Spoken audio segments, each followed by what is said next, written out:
Order! Order! You are an incorrigible delinquent at times. Behave yourself, man!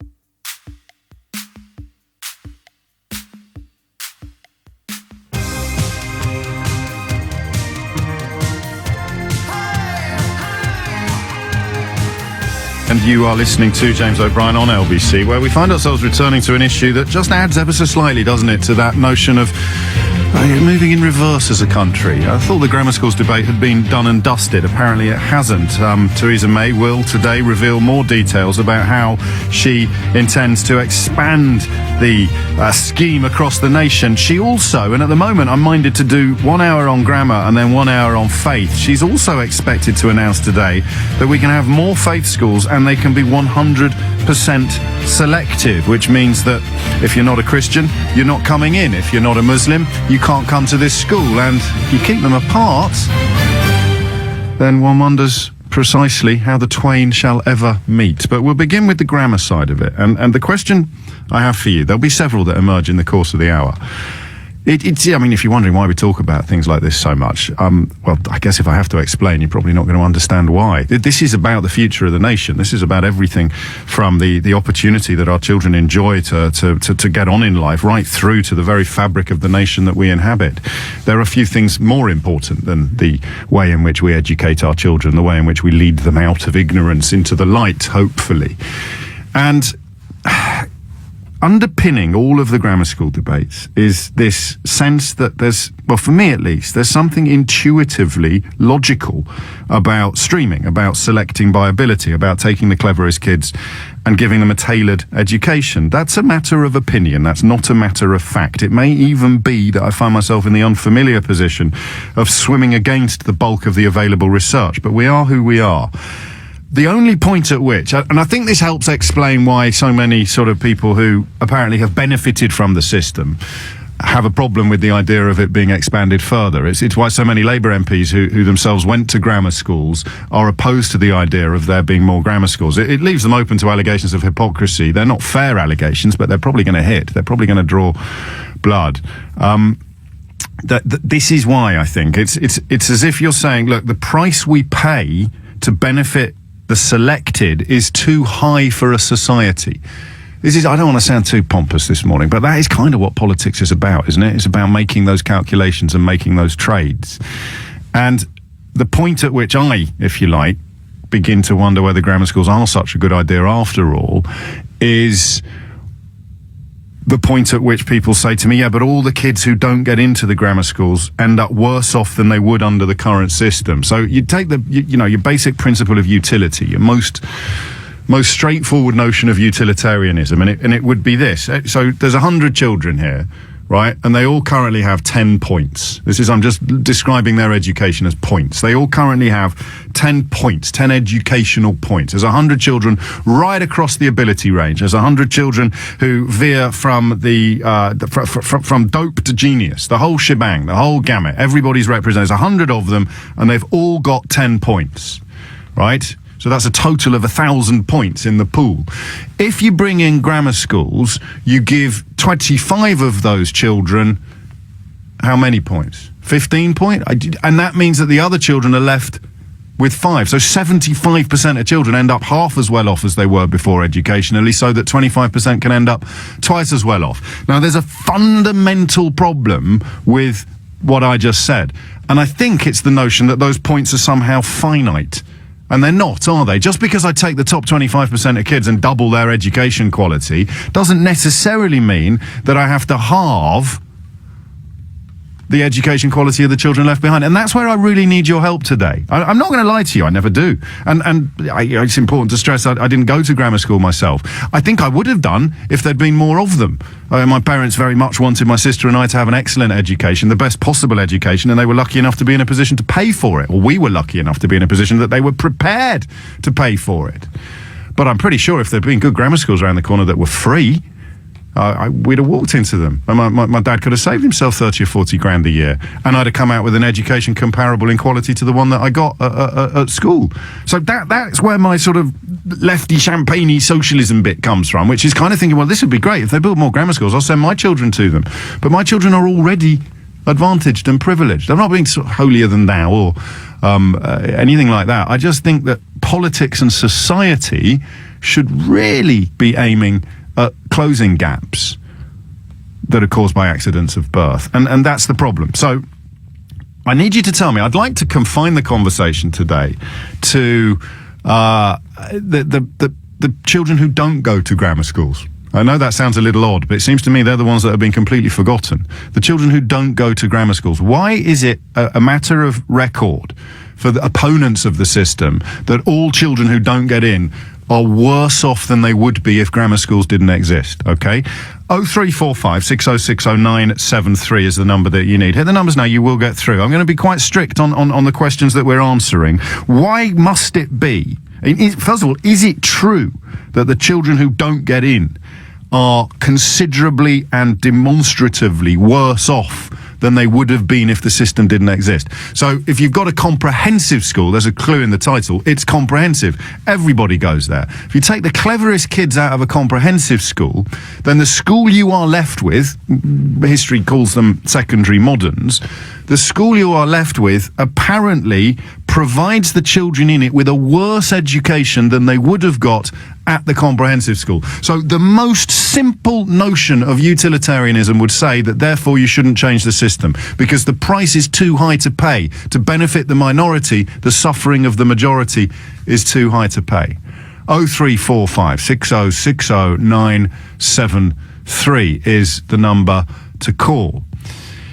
And that's the bit that if you can persuade me that it doesn't have to be that way, I could sign up completely for Theresa May's proposals. Every school can become a grammar. If you drill down into the data here, I wonder just how many schools will actually fulfill the criteria that she seems set to announce today. We'll bring you full details of those announcements as and when they occur. But if you can somehow, as a teacher, as a parent, perhaps, as a pupil, as one who was left behind, why must the children left at the school from which the cleverest have been creamed necessarily suffer?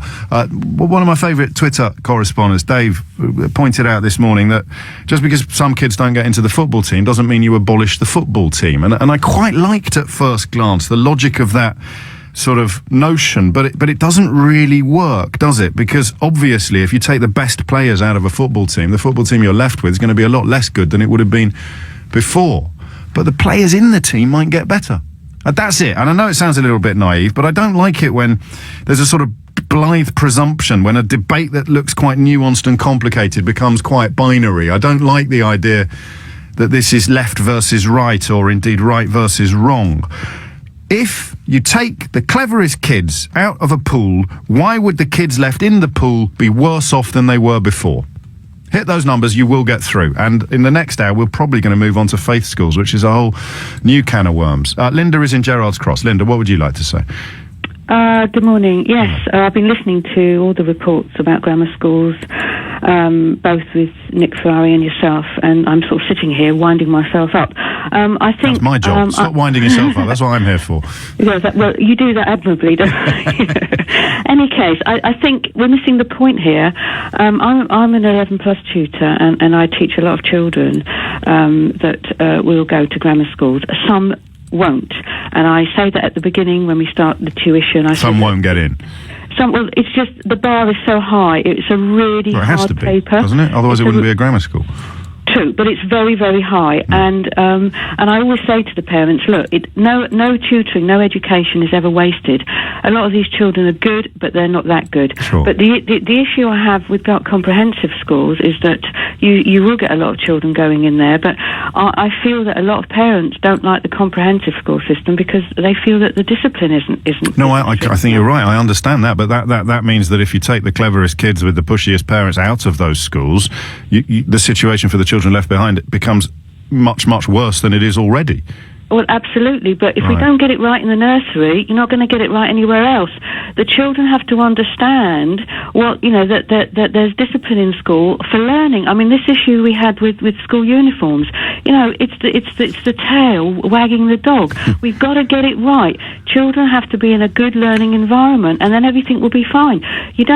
I've got You're always going to have naughty kids. There's always going to be kids who but I think untie naughty's their gone. tie. I think naughty is slipping into out of control. Steady on, Linda. Every generation thinks this about the one before. Yeah, I sound like my mum, don't I? Well, I you sound like my mum and dad. Yeah, that's what I'm worried about. I don't want to sound like your mum. I've got nothing against your mum and dad, but I don't want to sound like anybody's mum and dad. I want to sound No, like... but, you know, we I always can think, just- the younger generation, blimey, they don't know their blind. There is a danger of that That's creeping in. right. And I'm turning into a grumpy old woman, and that's it. I've just suddenly turned. But I really do feel that the comprehensive system is great if it's run properly. And in it's London, not being run properly. in London, it is actually going great guns at the moment. Although, of course, the problem we have now as a nation is that our media is dedicated entirely to giving us bad news, misery, fear, and anger. So we don't Yeah. actually read the gentle stories of incremental positivity and improvement. Just to clarify, my position on this is really simple, and you are now going to push me in one direction or the other. I can cheer and applaud grammar schools if it is even plausible that the children left in the non-grammar schools are going to get the same or even a better deal than they got before. You're telling me there's no chance of that happening at all? Well, put it this way: we've had streaming for absolutely ages. It's got to be done correctly. The kids that don't quite make the grade are really bright kids, and they need to be catered for. And you're going to get an A, a B, and a C stream. The problem with a comprehensive environment, there's a big large element that come from, dare I say, families that aren't bothered. There's a lot of dysfunctional parenting going on. But that's it. And if you leave all those kids in the same school, and then all the ones who aren't dysfunctional and are hardworking, and the ones that you've taught and they've just missed out on the 11 plus, and the ones who maybe are late developers, the ones who don't hit their academic stride until they're 13 or 14 or even possibly older. I've got friends who discovered their abilities in the sixth form when they were doing A levels. They're all absolutely. Yeah. Forgive my French. They're all. Well, use an appropriate word, Linda. You're the teacher. Well, I can't think of one. You put me on the Banjaxed, but scuppered, damaged, I think, undermined. Yeah. But don't you think that if you've got two children at the moment who are in year 6, and one comes from a middle class background, let me call it, one comes from not a working class background, if they've got the same IQ, they will achieve the same results at the end of year 6 on the national curriculum levels. But if both of those children are put in front of an 11 plus paper, the one that comes from the middle class background will pass. Which is my problem. This is my champagne socialism in a nutshell. I don't think my kid should get that advantage because she's already got more advantages than the kid over there whose parents aren't as plugged into the education system and who can't afford a tutor and who don't have the option of sending them private. And that's the point. If you can, anyone can persuade Linda and me that the kids left behind do not get the dirtier end of the stick than they got before, let's sign up now for grammar schools everywhere. But it's not looking good. It's early days though. It is 20 minutes after 10. You're listening to the 711th conversation about grammar schools that you've experienced this week. But it's important, I'm afraid. Well, I'm not afraid. These are my favourite sort of subjects. The ones where, they seem to be conducted entirely in the grey areas. There's a presumption that grammar schools entrench unfairness. The evidence proves that they do. But does it really have to be this way? Is there a way you can introduce academic selection by school, but also ensure that the children in the schools that haven't been selected, if you will, the ones who are historically described as left behind, do they necessarily have to be worse off than they were before? I have this sort of optimistic, rose-tinted notion that you could do things differently. Theresa May will announce today how she believes that might be possible, if indeed you trust her. Theresa Maybe at the moment, for me, as I mentioned yesterday. The sugar tax plus the grammar schools does not, to me, at first glance, look like the ideology of someone truly dedicated to helping poorer children up the ladder of life. 034, well, actually, I haven't got any phone lines. I don't know why I keep saying the number. As soon as I finish speaking to Laura, there'll be a phone line free that you could use. Laura is in Cambridge. Laura, what would you like to say? I just know from actually working in schools on the ground that this is changing the system for the kids that already do well. And if there was a vision, I'm more interested in what the vision is going to be for the old secondary modern than what. Well, that's what we're asking. Why is it a given that the old secondary moderns, the non-grammars, call them what you will, why is it a given that the children in those will be worse off than they are in the current system, in a comprehensive school?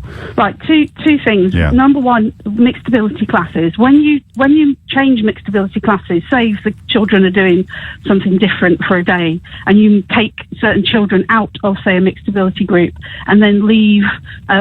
Maybe because of what they're actually doing, it totally changes the dynamic of the class. Behaviour sometimes dips, and you do see a difference. So even when would that be permanent though? I mean, so you take the cleverest kids out of a class and the overall discipline levels dip?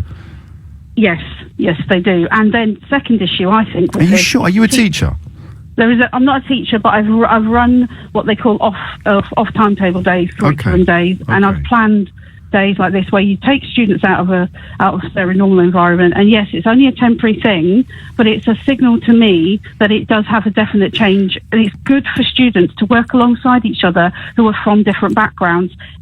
It has only good things happen when that. Well, that can't be true, can it? Because the most gifted kids do better at grammar schools than they do at comprehensive schools, so it's not good for them to be in mixed ability classes. It's not exactly. It's good for some, but it's not good for all. And I think I'm going to say something, but first you have to promise that you're not going to accuse me of living in some sort of unrealistic bubble. All right? Mm-hmm. When I was a schoolboy, and this is all I can draw on, really, quite often the most disruptive children were the cleverest. Yes and no. They've often they're often very interested in kind of starting their own businesses, and they don't generally. I was thinking more of kids who are bored. And they're just as likely to be the brightest as they are to be the least bright. So if you take the brightest out of the classroom, then the teachers can focus their attentions on the ones who are bored because they can't keep up, not the ones who are bored because they've gone faster than everybody else. There will still be some bright students who didn't get into grammar school who will end up in a comprehensive system that is not the same as the comprehensive systems that we currently have. But why does it have to be worse? Why does it have to be worse? Because of the funding. The schools are on end. Well, then we can change the funding. I know I'm sounding a little Pollyanna-ish, but there must be a way to ensure, after the streaming has taken place, that the children, the majority of children who haven't crossed the line, don't get a worse deal than they get now. I don't think I'm sounding naive, but you probably do. I think the second issue that will impact on what you've just said is the teacher exodus that will follow this. So you'll get lots of good, strong teachers who are in the comprehensive system now that may then go over to a grammar school. No, that's a very interesting point. Why would I, as a professional, actively choose to work with children that are, well, less bright? That are demonstrably less bright. I mean, as a teacher, surely I know every teacher will be different, but the biggest success you must get, surely, is seeing a child scale the very highest heights. And someone will say to me, no, seeing someone move from an E to a D or from a U to a C, that's just as satisfying. It's not. The real result. It's like saying, I won a bronze medal and it's more valuable than the gold medal because last week I could only run backwards. The gold medal still wins. Every teacher, every coach wants their charges to win a gold medal. The recruitment issue in teaching cannot sustain this kind of, even if there's a slight move from comprehensive to grammar, it's still going to be felt quite severely. And it's not about the students. It's about if a teacher decides to take a job in a school that's got a sixth form, it means they can teach A level. So that means that their career progression and their job satisfaction is kind of driven, definitely not by money. All right. Okay, that's 2-0 to whatever the opposite of my position is this morning. And I can see why, but I mean, I still don't see why you can't necessarily. These are all systemic problems. They're not necessarily eternal problems. Apart from that one about the gold medal, that's quite a good analogy, isn't it? If you're a coach, do you really want to be the coach who's known for turning mediocre athletes into slightly better than mediocre athletes? Or do you want to be the coach who's known for turning great athletes into legends? Nemo is in Coventry. We found you. What would you like to say? I would just like to say that basically I'm a sixth form student, and I don't understand how they would be able to change a system that, like, if they already made comprehensives in secondary schools better than what they are now, because I feel my school itself isn't the best school in the world, and if they manage to change those schools, yes, like right now, and Improve all schools, everybody wins. Yeah. And then introduce grammar schools and actually be able to academically select students who are really gifted and put them into those schools so they thrive themselves. That would be a great scenario. But why would it be? Why would you be confident that the children left in the 75%, let's say for the sake of argument, of children who didn't get into the grammar school, how can you be confident they're going to be better off or even as well off as they are now? No, that's only if they improve schools. Right now, they stop cutting funding to our education system. That's the only way that it will happen. No, but even if you improve the standard right across the comprehensive system and then you cream off the brightest children, most of my instincts tell me that the children left behind will be worse off, and I want to be led to a place where I don't feel like that. I don't disagree with that at all. 3-0. If you take students who are the brightest and put them into in an environment where they can, where they can really thrive off each other and become incredible minds, but then leave all the other students to a slightly lesser environment, or perhaps obviously the kids in that other environment not only have their own brightness to work with, but the best resources, the best teachers in the country. So obviously there will always be this level of inequality. So if you don't want that to happen, then you have to leave you have to have mixed ability groups and keep everyone in comprehensives. Otherwise, there will always be a gap of resources and stuff like that. And as a 17-year-old, I know that in schools that don't get a lot of funding, that don't get a lot of attention, students don't tend to do well. And so again, maybe there's a silver lining here if we can somehow ensure that the funding is going towards the schools that aren't grammar schools, and yet that doesn't seem to be a very likely outcome from the proposals Theresa May is due to unveil today. Nemo, thank you. Why aren't you at school? I have an afternoon. I have mornings off. I have afternoon lessons. I'm a sixth form student. Blimey, those were the days. So, good luck this afternoon. Thank you very much for the call. You're listening to James O'Brien on LBC, trying to make sense of things. Said we'll speak to teachers, we'll speak to pupils. We already have. What about the children who are left behind? I don't like that phrase. Although someone's picked up with my coaching analogy and says I'd rather be Brian Clough than Alex Ferguson.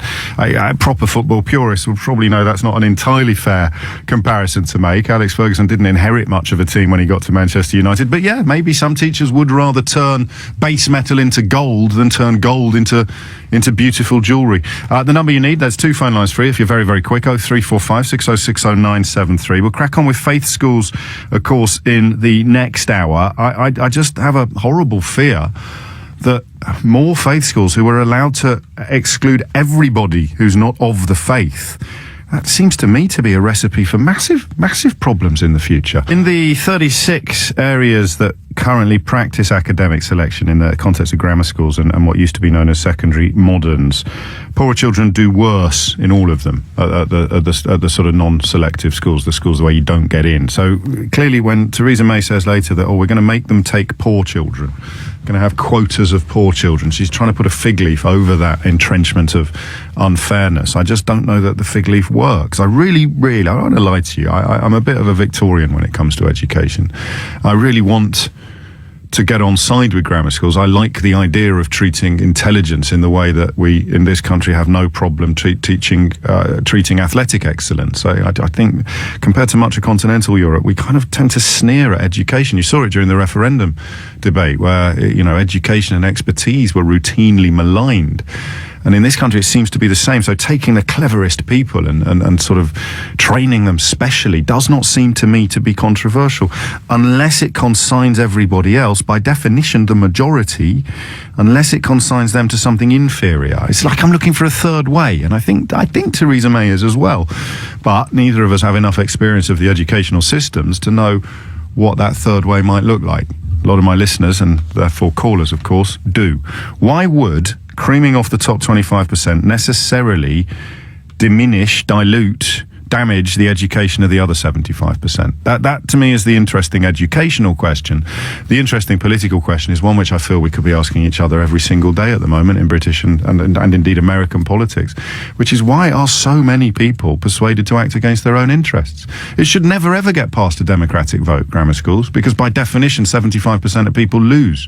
By definition 75% of people lose under a grammar school system. And yet it's popular because there is no such thing as poverty. There are only temporarily frustrated millionaires. And I will continue to vote for policies that discriminate against the poor, even though I'm poor, because one day I won't be poor. Or I'm pretending not to be poor. I've got a nice car on HP. I'm $2,000 under at the end of every month, but I want the neighbours to think that I'm wealthy, so I'm going to be right-wing. Yeah, down with foreigners. Yeah, up with me. Mate, you're living on fumes. You're completely skint. Yeah, but you're buying your school uniforms with your credit card. Yeah, but down with poor people. Food banks are needy. They're all scumbags. I'm right-wing. I love grammar schools. But you are 3/4. You have a 75, 3-1 chance. You'll lose. Don't care. It's crazy. I don't get it. I still don't get it, but I want to. Ian's in Reigate. Ian, what can you tell us? Oh, morning, James. Hope you're well. I'm all right. Yeah, this is a really interesting one because my niece was in a state school system, and her mother worked very hard and actually ended up getting her a scholarship at the local grammar school. Oh, brilliant! And now she is one of the top students. So it's a bit of an interesting one because had she remained in that other system, I wonder whether she would have achieved the heights that she is currently experiencing. Probably not. Probably not. But what about the children at the school she was at before? Right. Are they somehow damaged by the removal of your niece from their classroom? That's the bit that seems. Well, yeah, this is the tricky thing. I think. Obviously, I don't know. I can't comment on that. But you're a rubbish caller. but what I think the bit that's missing, James, if I may, and I just look back at the way. I mean, I'm 41. So I look back at the way it kind of used to be, or I know it used to be, and I see that the gaping hole in our education system is looking after people that aren't academic. So, for instance, she goes on to the grammar school, and then will go on to university and do whatever. But the people that aren't academic, what do? They used to leave school at 15, and go and do an apprenticeship somewhere, or go to a technical college and learn how to do a trade. Well, some did in our society now. Some did. But there was the opportunity. Yes, there was. But this is why during immigration debates, believe it or not, I'll bring immigration into this. And this is going to sound terrible. I don't understand how you can live in Britain and end up unskilled as an adult. Yeah, well, yeah, but it happens, doesn't it? I know it does, and I'm enforcing your point. That's the demise of our country. Well, yeah, but is that the fault of the educational system, or is that the fault of the people who end up unskilled?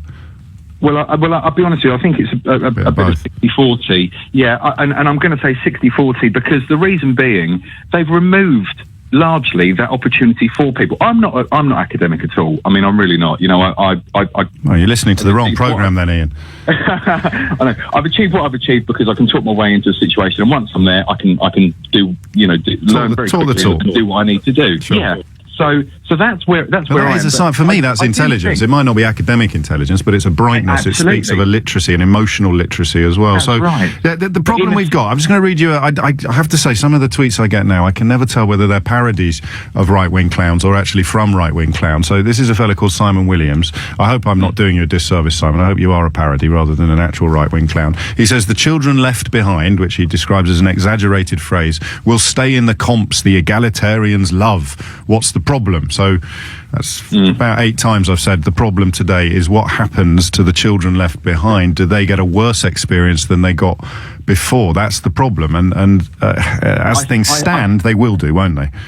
Well, it would appear that as it stands, they will, but it's only because there's nothing filling the gap. I think if you're going to bring back if you're going to bring back grammar schools, fantastic, but you have to bring back the non-academia side of education as well then. But what does that look like in the 21st century? Because a lot of the things that were trades back in the day are not trades now. They're not even necessary now. So coding, I don't know though that coding is a non-academic skill. Just these are interesting points. I'll be surprised if Theresa May addresses any of them. Ian, thank you. Joanna is in Canterbury. Joanna, what would you like to say? Oh, hi. This is really relevant to me, actually. My daughter took the grammar test yesterday. Oh, good luck. Yes. Well, she's our eldest of 4. We did not coach her. One, because we didn't want to start something with one that we then couldn't afford to do with all of them. Of course. And in her own words, she said, if I need to be coached to get through a test, then grammar school is not for me. It's a really interesting subject because there's so much pressure, certainly at our primary school, of all the parents, are they doing the test, are they not? this is better to go to grammar, etc., etc. My feeling is that a bright child with support at home will do well wherever they go. Yeah, well, that's my feeling as well. Yeah, and I don't understand how that has become a middle class attitude. This is a great tragedy of our time. I don't know for certain, but I'm pretty sure that working class didn't used to mean unskilled, uneducated, and uninspired. It's been turned by the sort of UKIP school of thought. When they say working class, they mean uneducated, racist. Working class people historically have been the most aspirational and the highest achievers in most of the civilized world in this country. Yeah, I would agree. And it's normally people who aren't privileged to have maybe inherited a lot of money, do actually have to go out and work for it, which is what we've told our children, that you are going to have to go to work. So they're prepared to work hard, prepared to try hard at school, whichever school they go to. I suspect that she won't be going to a grammar, not necessarily that she won't pass the test, but she's actually been to taster days at a grammar and a non-grammar, and she preferred the non-grammar. Which was really interesting and quite beneficial because it kind of took the pressure off her. And it means she hasn't spent the summer holidays sweating bricks and having an absolutely miserable time. But you can tell, Joanna, I hope this doesn't sound too cosy, but I can tell just by talking to you that when you say having supportive, intelligent parents at home is a bigger advantage than almost anything else, that your daughter's in that category. And so you see it fairly clearly. If you took her out of whatever non-grammar school she went to, I can't shake it. You can tell from my voice, I really want to find an argument that undermines my own position. I can't see how that school that your daughter's not in, it's going to be worse off. If the overall quality of intelligence is reduced, the school will be less successful. The children will be worse off. The children left behind will be worse off. I think there is an argument, as one of your previous callers said, that I have certainly heard. I mean, as I say, this is the first time round for me doing this whole grammar school thing, that the best teachers, or who are considered to be the best teachers, choose the grammar school jobs.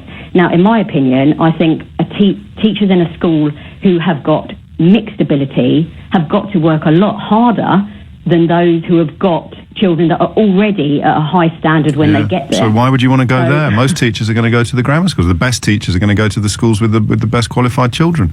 Well, I've got faith in the comprehensive system, and I think she's going to do well wherever she chooses to go. The one thing that I would say, which I think would open up the grammar system to more children from less well-off backgrounds, is moving the date of the test. I think it's really aimed at families that can afford either time or finances to tutor through the 6 weeks holidays by putting this test in the first few days back at school.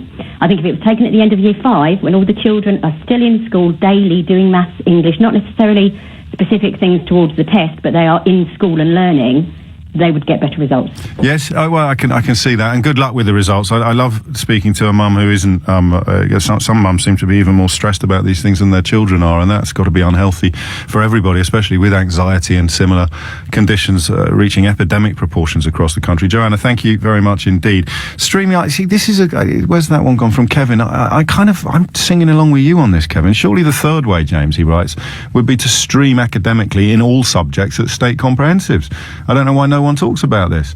Well, because it doesn't play to this growing demographic of voters. The people who are going to keep Theresa May in Downing Street possibly for 10 years are people who are sort of over 55 and misremember their own pasts. It's just rose-tinted retrospective spectacles.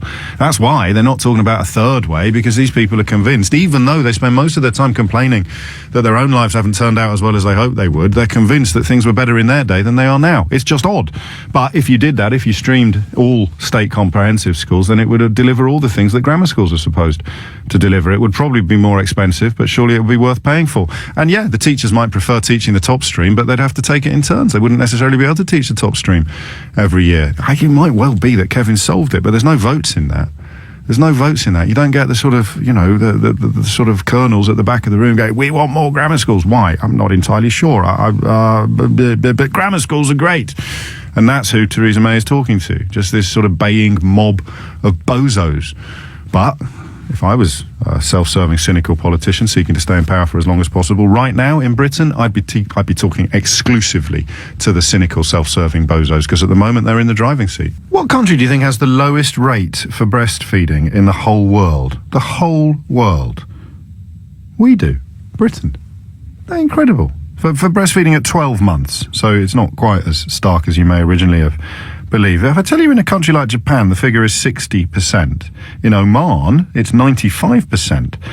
In the United Kingdom, it's 0.5%. And that's really stopped me in my tracks today. We'll talk about that later in the programme. Also, I had a very strange experience. We talked about breastfeeding a lot on the show over the years. Not that much recently because my kids are growing up, and I guess selfishly somewhat, but inevitably you focus on the issues that are paramount in your own life. But I was on a tube the other day, and I had a breastfeeding experience unlike any other I've ever had.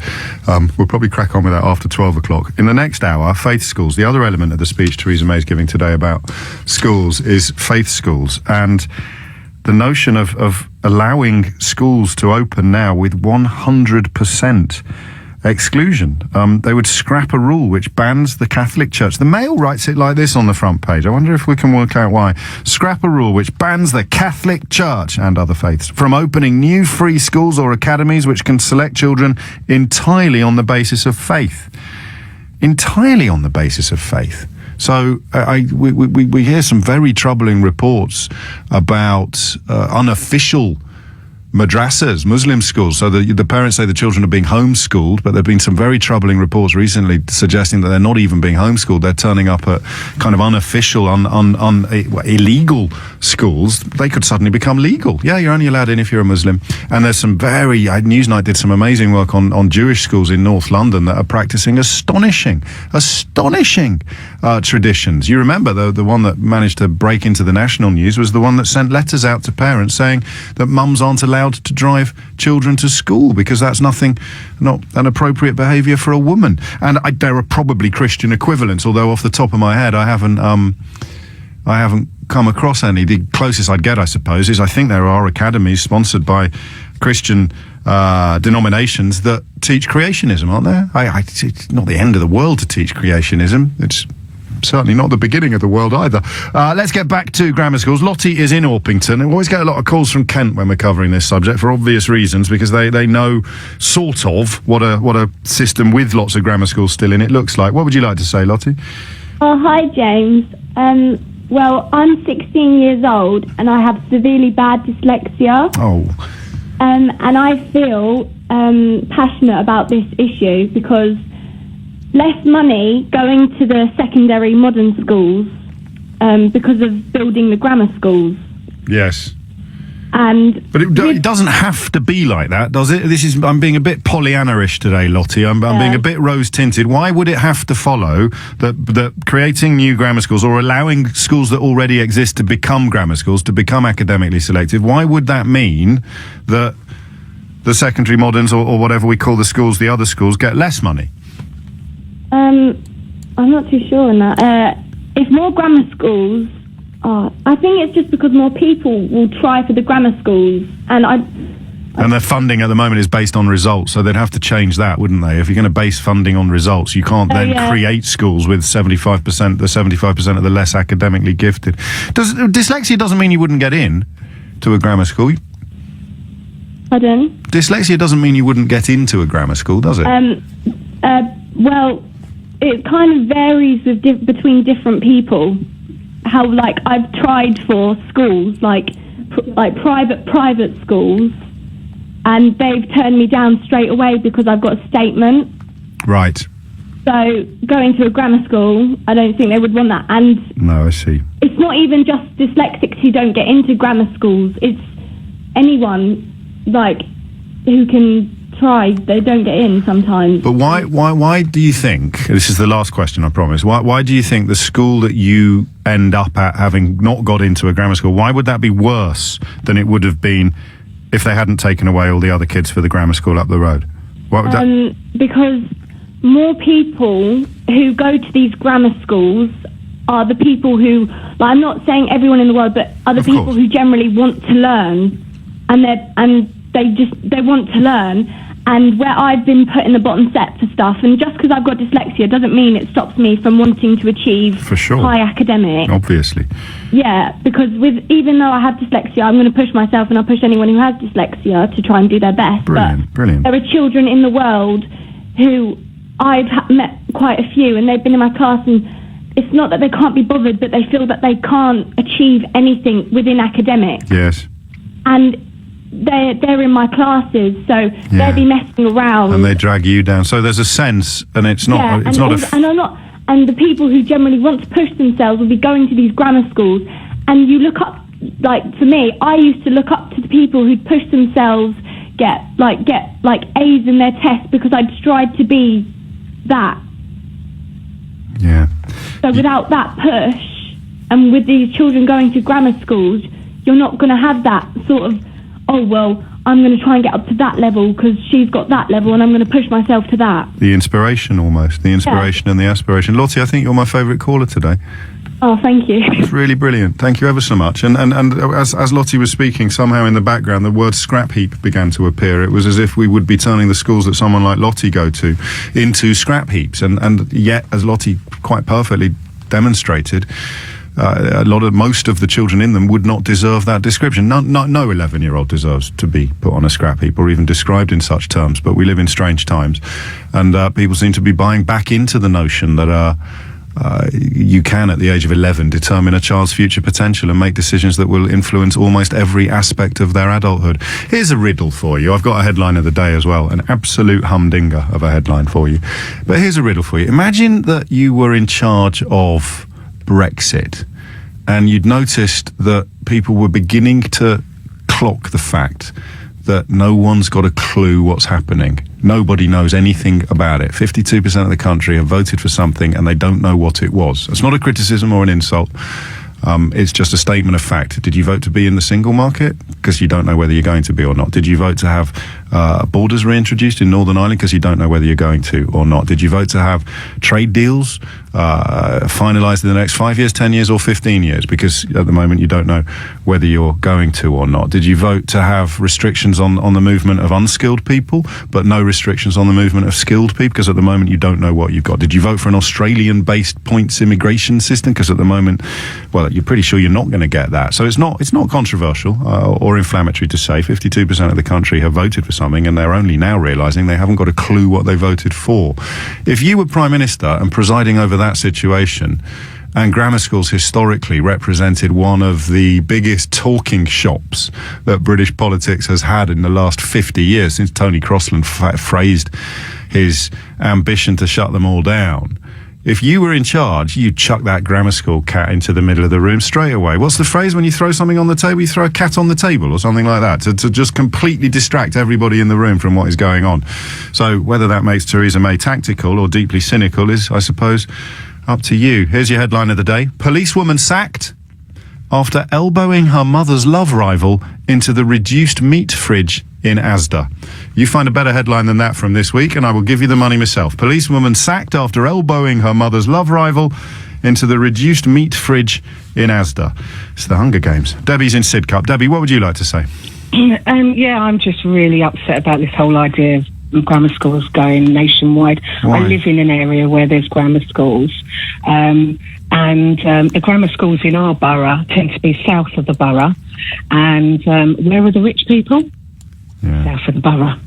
And what do those, and I know because my daughter was in the year last year, she's going into year 7 now, and all of her friends were being tutored, and not for the summer holidays.